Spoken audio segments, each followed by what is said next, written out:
જરા વિચારો, એક એવી કંપની જેનો મુખ્ય હેતુ તો માત્ર નફો કમાવાનો હતો, પણ એ એક આખા દેશ પર રાજ કરવા લાગી. ના, આ કોઈ ફિલ્મી વાર્તા નથી, પણ આ હકીકત છે ઈસ્ટ ઇન્ડિયા કંપનીની.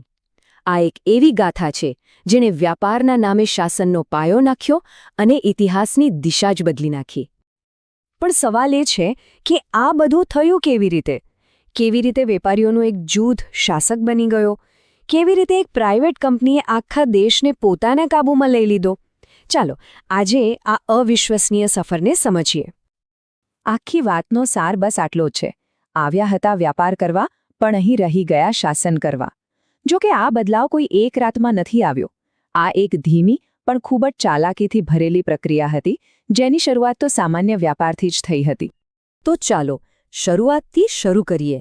આપણે એ સમયમાં પાછા જઈએ જ્યારે ઈસ્ટ ઇન્ડિયા કંપનીએ માત્ર ને માત્ર વેપાર કરવાના ઇરાદાથી પહેલીવાર ભારતની ધરતી પર પગ મૂક્યો. વાર્તાની શરૂઆત થાય છે વર્ષ 1600માં, જ્યારે ઇંગ્લેન્ડની મહારાણીએ ઈસ્ટ ઇન્ડિયા કંપનીને પૂર્વના દેશો સાથે વેપાર કરવાનો ઓફિશિયલ ચાર્ટર એટલે કે પરવાનો આપ્યો. અને એના 8 વર્ષ પછી 1608માં કંપનીના પહેલા જહાજો આપણા ગુજરાતના સુરત બંદરે આવી પહોંચ્યા. શાસન નહીં, માત્ર વેપાર. એ સમજવું બહુ જરૂરી છે કે શરૂઆતમાં તો એમનો પ્લાન બહુ સિમ્પલ હતો. કોઈ રાજનીતિ નહીં, માત્ર બિઝનેસ. એમની નજર હતી ભારતના મસાલા, અહીંના ઉત્તમ કાપડ અને રેશમ પર. બસ એક જ લક્ષ્ય હતું, નફો કમાવો, સામ્રાજ્ય બનાવવું નહીં. પણ ધીમે ધીમે વેપાર કરવાની રીત બદલાવા લાગી.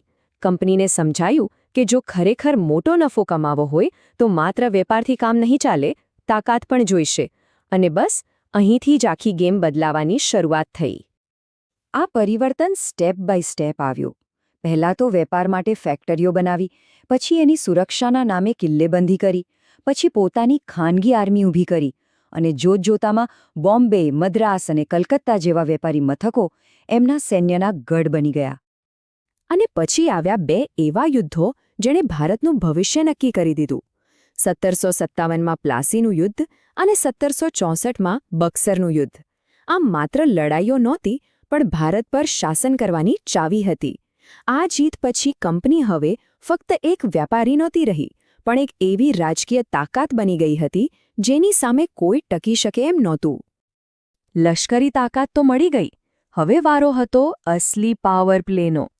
આ એ સમય હતો જ્યારે વેપારીના ચોપડા શાસકની તલવાર કરતાં પણ વધુ શક્તિશાળી સાબિત થયા.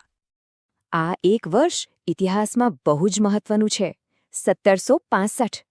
આ એ વર્ષ હતું જ્યારે કંપનીએ કાયદેસર રીતે વેપારીનો ચહેરો ઉતારીને શાસકનો તાજ પહેરી લીધો.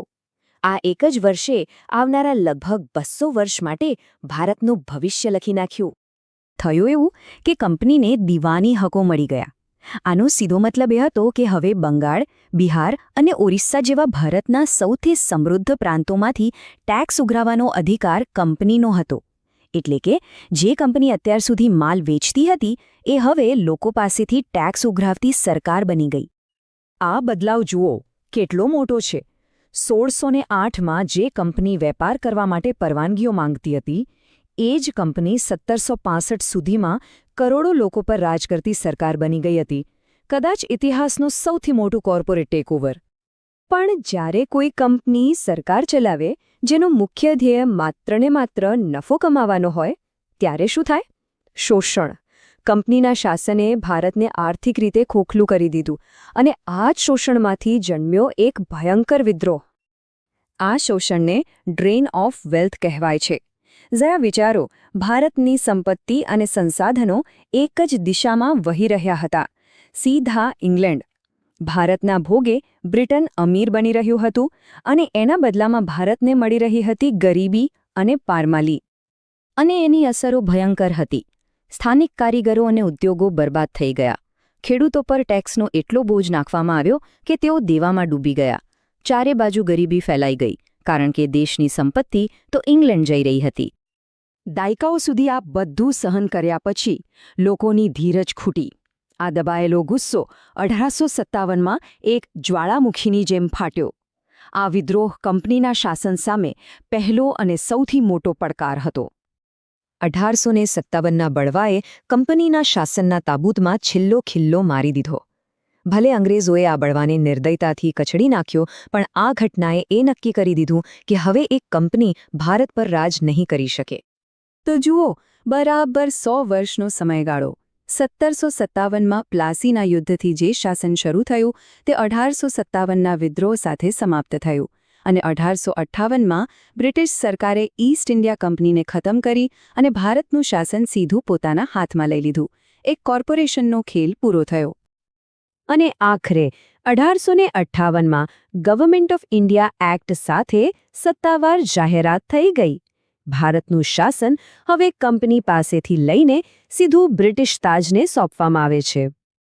અંતે ઈસ્ટ ઇન્ડિયા કંપનીની આ આખી કહાણી આપણને એક બહુ મોટો અને ગંભીર સવાલ પૂછે છે. જ્યારે કોઈ કોર્પોરેશન, કોઈ કંપની દેશ કરતાં પણ વધુ શક્તિશાળી બની જાય ત્યારે એના પરિણામો કેવા હોઈ શકે છે? આ એક એવો સવાલ છે જે આજે પણ એટલો જ પ્રાસંગિક છે.